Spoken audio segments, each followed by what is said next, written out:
আসসালামু আলাইকুম। আজকে আমরা চলে এসেছি ইকোনমিক্সের চ্যাপ্টার 2 এর পার্ট 8 ভিডিও নিয়ে, যেখানে আজকে আমরা দেখব চাহিদার আড়াআড়ি স্থিতিস্থাপকতা, যেটা একটু ক্রিটিক্যাল বিষয়। চলো ক্লাসটি শুরু করি।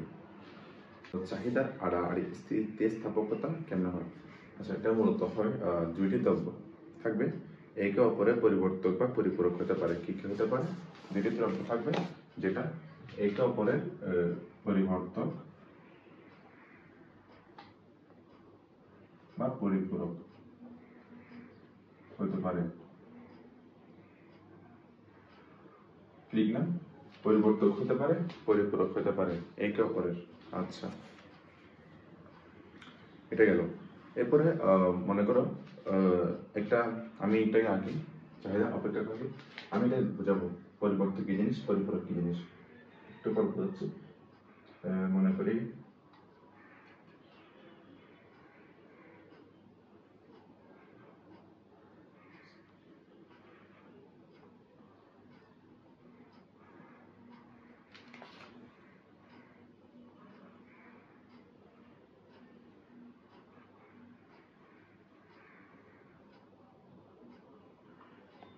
কিউএক্স,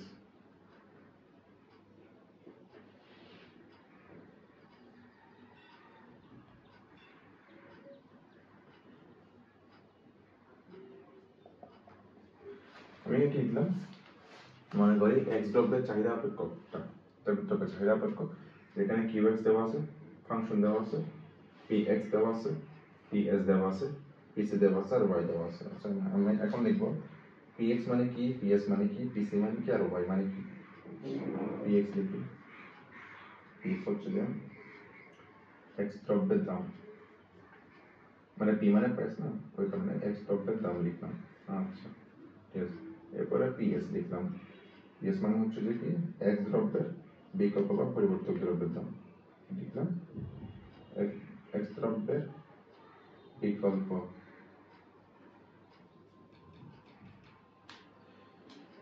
বা বিকল্প মানে কি, পরিবর্তক। আমি এখানে লিখলাম না পরিবর্তক দ্রব্য, ওইটার একটা কি চিহ্ন বা সাইন বলা যায়।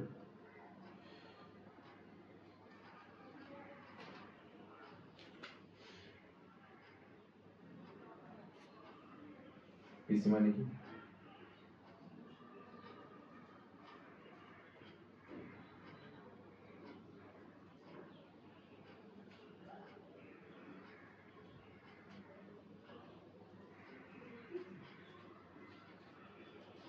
এটা পিসি মানে হচ্ছে পরিপূরক দ্রব্য, দ্রব্যের দাম, আর পিএস মানে হচ্ছে কি, পরিবর্তক দ্রব্যের দাম। আচ্ছা, এরপরে লাস্টে ওয়াই আছে না, ওয়াই মানে কি, ক্রেতার আয়। আমরা জানি ওয়াই মানে কি, ক্রেতার আয়। ওকে, তাহলে এটা গেল কি, এক্স দ্রব্যের চাহিদা অপেক্ষক।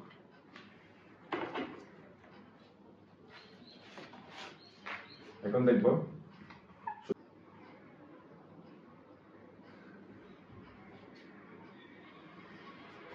তাহলে কি হচ্ছে ইলাস্টিসিটি অফ হিটার।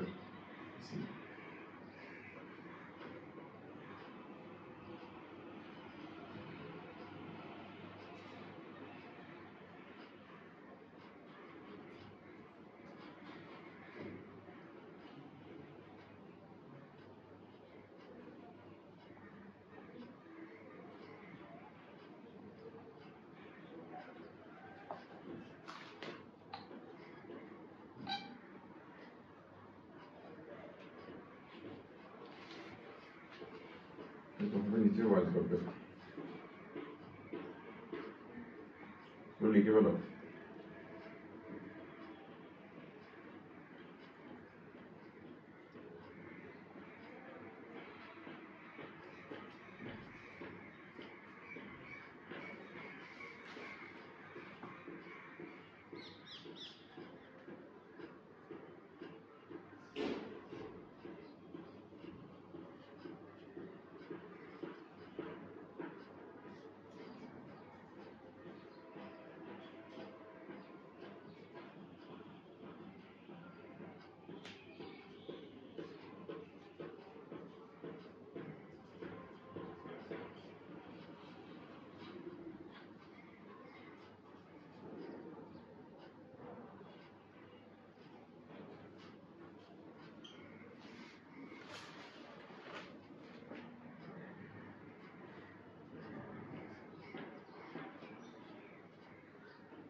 ঠিক আছে, এটা বোঝা গেল আশা করি।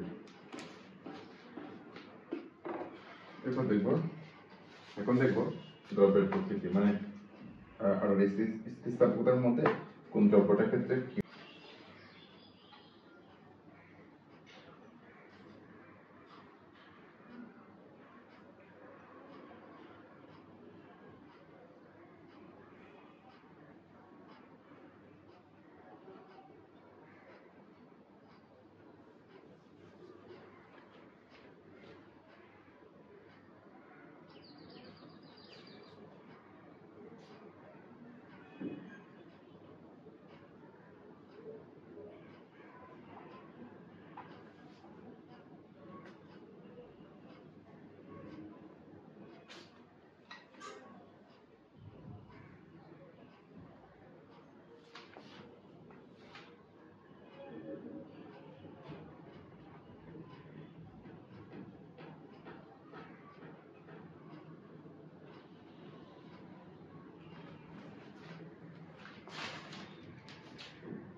লিখলাম পরিবর্তক দ্রব্যের ক্ষেত্রে আড়াআড়ি স্থিতিস্থাপকতা ধনাত্মক হয়, পরিপূরক দ্রব্যের ক্ষেত্রে হয় ঋণাত্মক, আর সম্পর্কহীন দ্রব্যের ক্ষেত্রে হবে 0।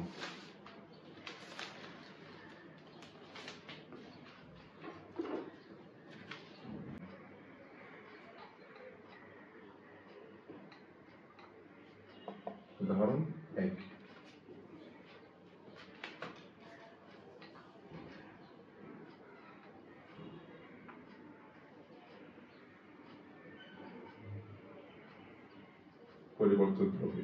পরিবর্তক দ্রব্যের ক্ষেত্রে উদাহরণ দেখব।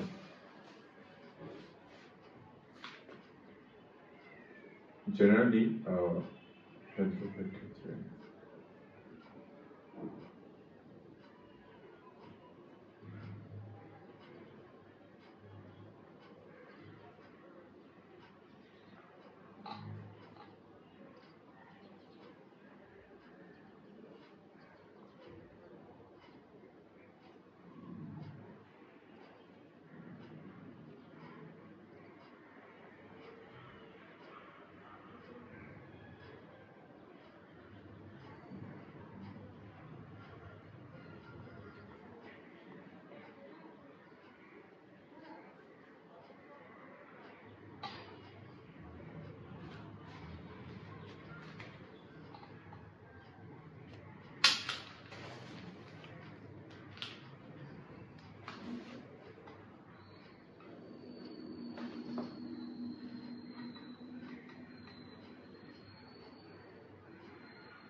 লিখলাম এই দ্রব্যের ক্ষেত্রে অর্থাৎ পরিবর্তক দ্রব্যের ক্ষেত্রে একটি দ্রব্যের দাম বৃদ্ধি পেলে অপর দ্রব্যের চাহিদার পরিমাণ বৃদ্ধি পায়। পরিবর্তন সমানুপাতিক হয়। যেমন চিনির কেজি যখন 70 টাকা তখন গুড়ের চাহিদা 20 একক, আর চিনির দাম বৃদ্ধি পেয়ে যখন 60 টাকা তখন গুড়ের চাহিদা বেড়ে 40 একক। অর্থাৎ পরিবর্তনটা কি সমানুপাতিক হচ্ছে না, মানে দাম যেভাবে বৃদ্ধি পাচ্ছে চাহিদাও কিভাবে সেভাবে বৃদ্ধি পাচ্ছে, তাই না? এখন লিখতে পারি আমি কি কি পাই।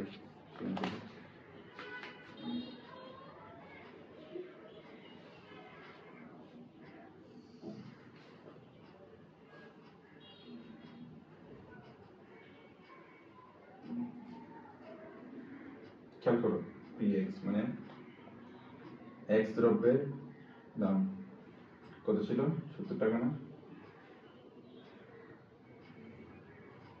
সরি 40। ও ম্যান সরি, 40 হবে যে 40 টাকা। এরপরে QY মানে y দ্রব্যের কোয়ান্টিটি কত, এখানে x দ্রব্য বলতে পারি আমরা চিনিকে, আর y দ্রব্য বলতে পারি গুড়কে। গুড়ের কত কোয়ান্টিটি কত তখন 20 একক। দিকে লিখবো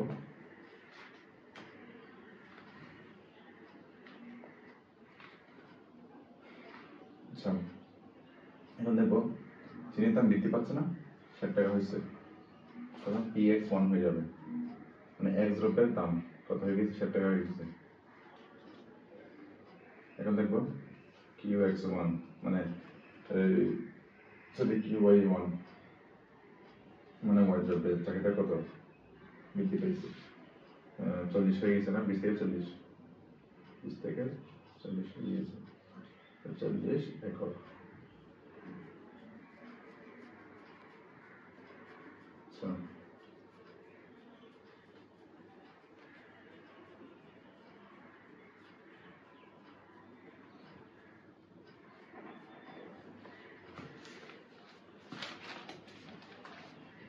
এখন দেখবো ডেল আমরা কি পরিবর্তনটা পাচ্ছি, মানে px1 থেকে আসলে দিকে দিকে যেহেতু জায়গা আছে লিখতে পারি ডেল px এর পরিবর্তন দেখবো, px1 থেকে px বাদ দেবে, 60 থেকে 40 বাদ দিলে 20, লিখতে পারি del qy del qy।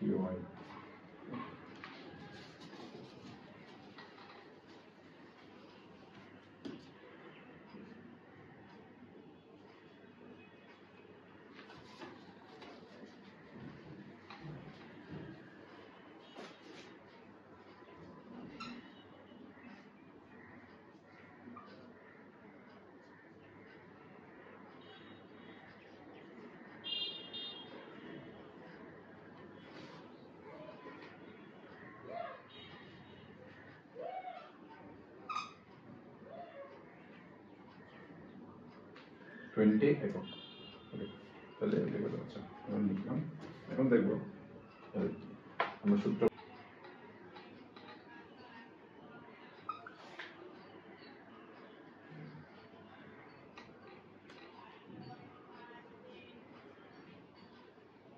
del qy হবে del px হবে ইনটু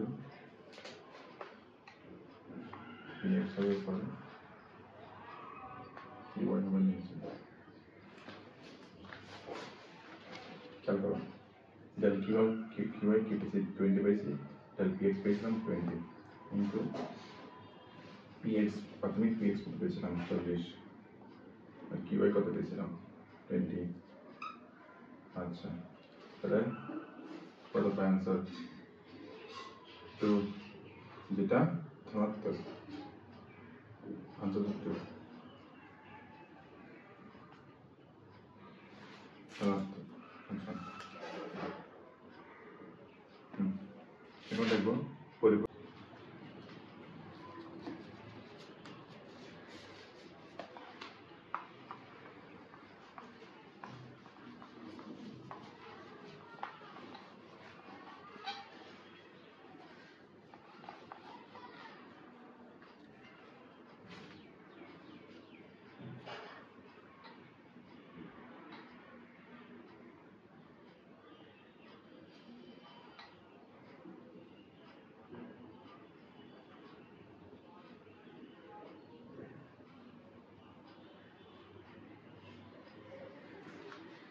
করো এই দ্রব্যের ক্ষেত্রে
তাহলে বোঝা গেল পরিপূরক দ্রব্যের ক্ষেত্রে মানে একটা দাম বৃদ্ধি পেলে অপর দ্রব্যের চাহিদা পরিমাণ হ্রাস পায়, মানে বিপরীতমুখী সম্পর্ক বিদ্যমান, একটা বাড়তেছে একটা কমতেছে, তার কারণে বিপরীতমুখী সম্পর্ক বিদ্যমান।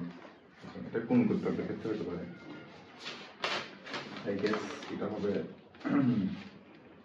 চা ও চিনি। যেমন ধরো চা চিনি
দেখো লিখলাম চায়ের কেজি যখন 40 টাকা তখন চিনির চাহিদার পরিমাণ 100 একক, আর যখন চায়ের দাম বৃদ্ধি পেয়ে 60 টাকা হয়েছে তখন চিনির চাহিদার পরিমাণ হ্রাস পেয়ে 50 একক হয়ে গেছে।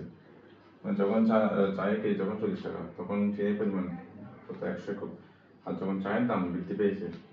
দেখছো মানে জিনিসটা কিরকম বিবাদমুখী হচ্ছে? এটা তো অনেক কিছু বলে যায় বিবাদমুখী সম্পর্কে হইতো না। আচ্ছা ঠিক আছে, এখন দেখবো ওই ডালগুলো মানে পরিবর্তনগুলো দেখবো। ফার্স্ট দেখবো px এর ডাল px সমান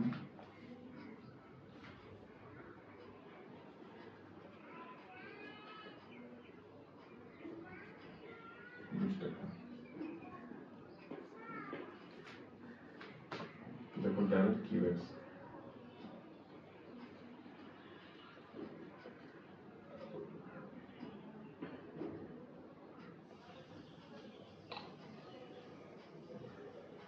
ঠিক আছে -50। আচ্ছা এখন দেখবো সূত্র।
তাহলে এখান থেকে হবে ঋণাত্মক হবে -1 সমান ঋণাত্মক। আচ্ছা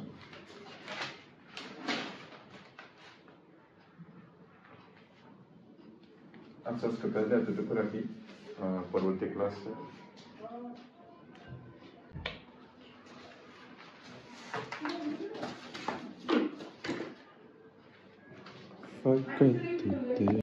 এরপর দেখবো সম্পর্কহীন দ্রব্যের ক্ষেত্রে।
সম্পর্কহীন দ্রব্যের ক্ষেত্রে যেমন রঙিন টেবিল, তাম্বেরে 20,000 টাকা থেকে 25,000 টাকা হলো। ও মনে করে মানে 20,000 থেকে বেড়ে 25,000 টাকা হয়েছে এবং মানে এলইডি টিভি। সাথে সাথে লবণের চাহিদার পরিমাণ কি 100 একক স্থির হয়ে গেল, মানে কোনো কিছু চেঞ্জ হয়নি। এখানে টিভিও লবণ পরস্পর স্বাধীন দ্রব্য। জিনিসটা হচ্ছে মানে এলইডি টিভি আর লবণের সাথে কোনো সম্পর্ক নেই। এলইডি টিভি দাম বাড়লেও লবণের কোনো চাহিদার পরিমাণ কমবে বা বাড়বে না, মানে এটা পুরো কি বলা যায় ইলজিক্যাল একটা সম্পর্ক।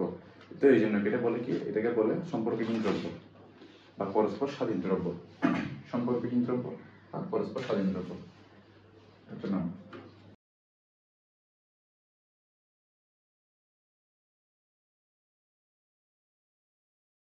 কি কি পাইছি আমরা সেটা দেখবো। জিনিসটা দেখবো।